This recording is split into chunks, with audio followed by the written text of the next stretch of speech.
yang disebar di wilayah rawan bencana Sumsel, Pecak di Musirawas, Oku Timur, Kota Pagaralam Samo di antaranya terpusat di Palembang dan sekitarnya yang rawan terjadi bencana banjir, termasuk penyediaan peralatan pertolongan, mulai dari perahu karet, kendaraan darat, oksigen selem, sama peralatan penunjang lainnya. Dengan kebencanaan tentunya sekarang ini kita menghadapi cuaca yang ekstrim seperti banjir ya.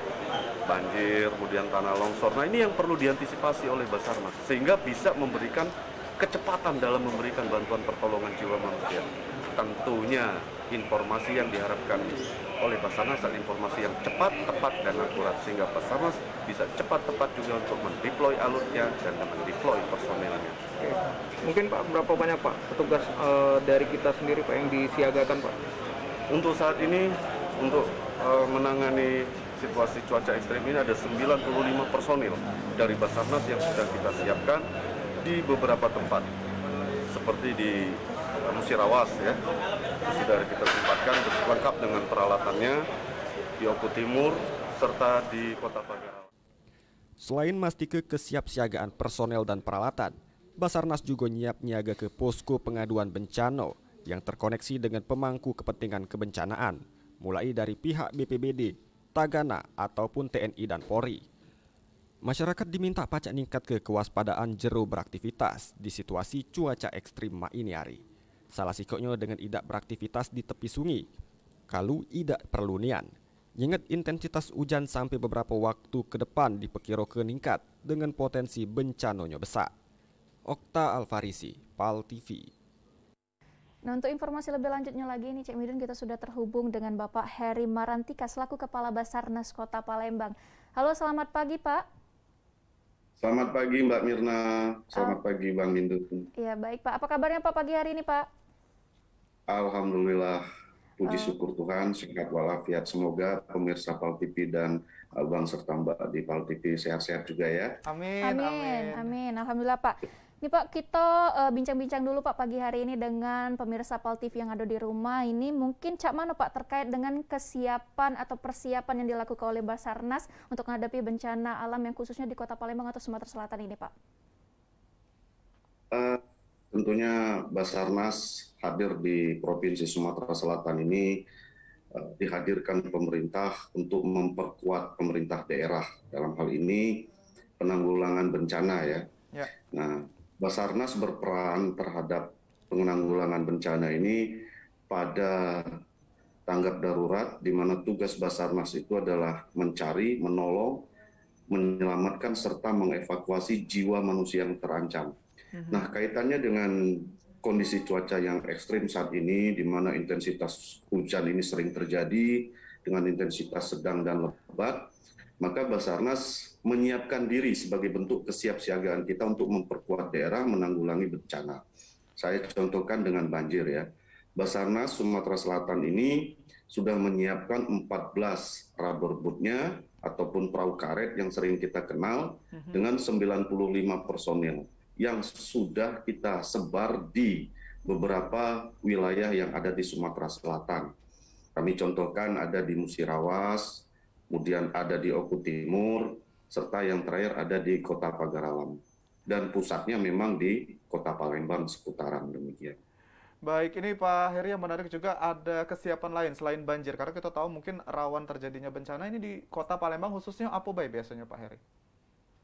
Kalau khusus di ibu kota kita ini ya di Sumatera Selatan ini khususnya di Kota Palembang ini hampir rata-rata ya sebenarnya boleh dibilang banjir, namun sebenarnya ini bukan banjir ya.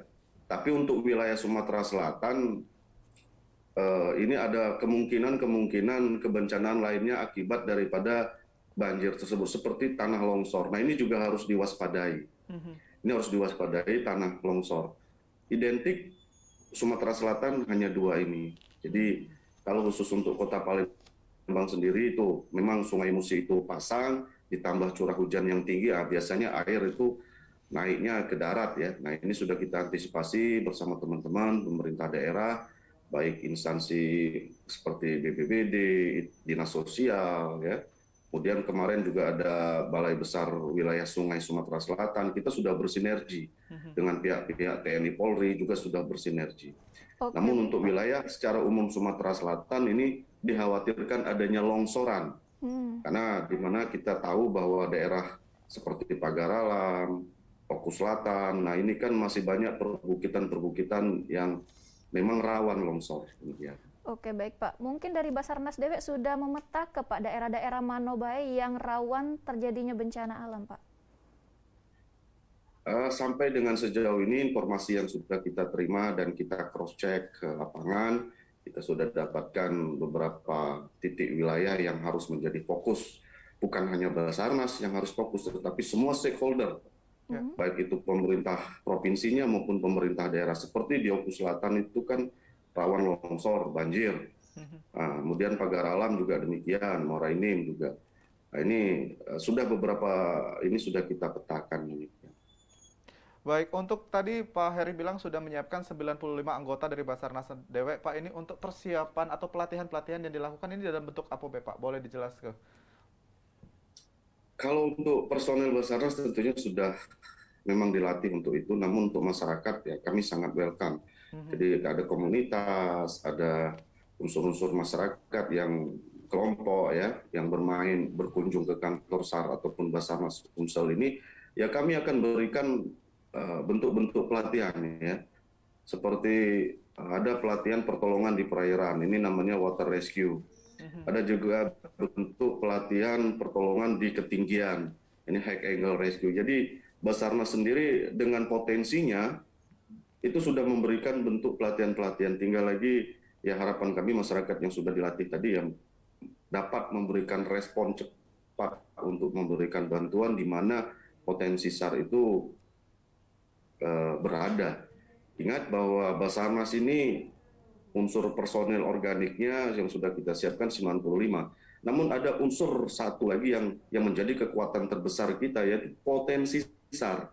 Di mana potensi SAR ini terdiri dari TNI, Polri, pemerintah daerah, kemudian unsur masyarakat, komunitas. Ini adalah unsur potensi SAR yang bisa kita gerakkan sewaktu-waktu apabila Basarnas membutuhkan. Demikian. Baik, nah ini yang menarik, Pak. Berarti masyarakat juga bisa berperan secara langsung untuk pelatihan di Basarnas, dan ini caranya cak mana, Pak, kalau pengen bergabung? Begitu. Benar. Oke. Betul sekali, Bang. Jadi Basarnas ini milik masyarakat. Khusus kalau dia di Sumatera Selatan berarti milik masyarakat Sumatera Selatan.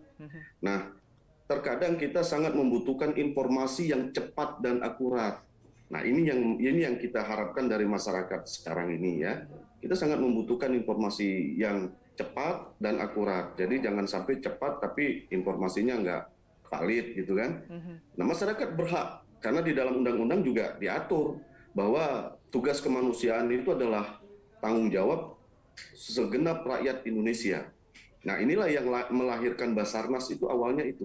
Jadi kita punya tanggung jawab yang diatur undang-undang untuk memberikan bantuan pada jiwa manusia yang terancam. Tentunya Basarnas dihadirkan untuk mengakomodir ini supaya kegiatan tersebut bisa tertata, bisa terarah dengan efektif dan efisien. Demikian, Oke, Pak. baik, Pak. Nah, tadi sudah Bapak katakan juga dari pihak personil yang dari Basarnas Dewek dan pihak-pihak lainnya, bahkan juga masyarakat bisa ikut andil ini, Cak Midun, untuk membantu pengamanan dan pengendalian bencana alam Dewek. Nah, mungkin dari segi peralatan, Pak, apakah sudah lengkap dan memadai?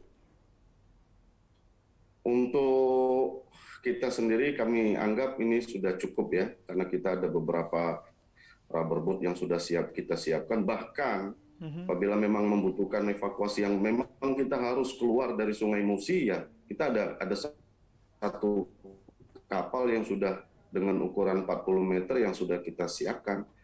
Nah ini, jadi Basarnas ya tentunya cepat tanggap untuk cegah dini lah intinya. Ya. Saya pikir untuk kekuatan Basarnas saat ini dianggap sudah mampu lah, cukup lah dia untuk mengcover wilayah. Baik, Pak Heri, ini juga kita tadi ada informasi terkait dengan curah hujan dan juga debit air Sungai Musi ya, tadi yang sudah kita tayangkan, dan juga bahkan ada tempat wisata yang terendam banjir. Nah, ini dari Basarnas sendiri sudah melakukan tindakan untuk kunjungan ke sana atau melihatlah dan juga mungkin melakukan tindakan secara langsung begitu ya? Benar. Iya, terima kasih Bang. Pertanyaan yang sangat bagus. Jadi gini, di daerah kita punya instansi pemerintah daerah, itu Badan Penanggulangan Bencana ya. Nah ini Basarnas ini pada saat terjadinya banjir, ini akan membKO-kan diri ke BBBD tersebut. Jadi apabila ada yang Abang sebutkan tadi, seperti ada objek wisata yang terendam, nah ini biasanya teman-teman dari BBBD akan kaji cepat dulu namanya, apakah membutuhkan tim SAR ataupun ataupun ada indikasi membahayakan jiwa manusia. Nah kalau ada, biasanya teman-teman BPBD akan sesegera mungkin melapor ke Basarnas. Pada saat laporan maka respon time kita dalam 15 menit sudah harus bergerak. Nah jadi kita masih menunggu dari informasi dari teman-teman BPBD. Tapi sejauh ini masih bisa teratasi lah ya, karena airnya sudah semakin surut demikian Bang. Oke, baik, berarti sudah bisa teratasi juga ini Cak Midon, alhamdulillah. Dan mungkin ini terakhir Pak, boleh dikasih himbauan juga untuk masyarakat Kota Palembang, baik itu Kota Palembang maupun Sumatera Selatan untuk antisipasi bencana alam ini Pak, silakan. Baik, terima kasih Mbak. Jadi kami dari pihak Basarnas Sumatera Selatan yang mengcover seluruh kabupaten kota yang ada di Provinsi Sumatera Selatan mengharapkan, tidak jemu-jemu kami menghimbau untuk masyarakat Sumsel ya, mari sama-sama kita membiasakan hidup yang benar. Jangan sekali-sekali kita membenarkan hidup yang biasa. Kalau zaman dulu lompat dari jembatan Ampera itu hal yang biasa, tapi belum tentu benar. Nah saat ini dengan perubahan iklim, dengan perubahan paradigma budaya sosial yang ada di masyarakat, kami menghimbau untuk masyarakat agar membiasakan hidup yang benar. Artinya pada saat cuaca ekstrim di mana curah hujan yang tinggi, harapan kami masyarakat Sumsel untuk mengurangi aktivitas di pesisir ataupun pesisir perairan. Kemudian bagi teman-teman saudara-saudara kami yang beraktivitas di hutan gunung, hati-hati akibat rawan longsor. Kuncinya adalah kehati-hatian, tumbuhkan kehati-hatian dalam diri, maka insya Allah kita akan bersama-sama mencegah keterancaman jiwa tersebut. Baik, terima kasih Pak Heri untuk telebicaranya pagi ini, sangat bermanfaat untuk masyarakat kita. Yang pasti kita harus hati-hati dan juga peduli dengan lingkungan Pak Heri, begitu ya. Sama-sama. Dan boleh kami titipkan satu Pak, Bang? Boleh, silakan Pak Heri. Call center Basarnas apabila mengalami indikasi keterancaman jiwa bisa menghubungi 115. Ya. Nah, bisa menghubungi 115, ini khusus untuk masyarakat Sumsel dan Indonesia khususnya. Namun telepon tersebut bebas pulsa tapi kalau bisa jangan disalahkan gitu kan. Jangan disalahgunakan lah intinya. Ya. Karena 115 ini adanya di kantor pusat. Demikian. Baik, terima kasih sekali lagi Pak Heri Marantika informasinya dan juga himbauannya. Semoga semangat selalu dan sehat selalu Bapak menjalankan tugas dan mengamankan Kota Palembang khususnya. Siap, terima kasih. Salam untuk PAL TV. Terima kasih Pak Heri.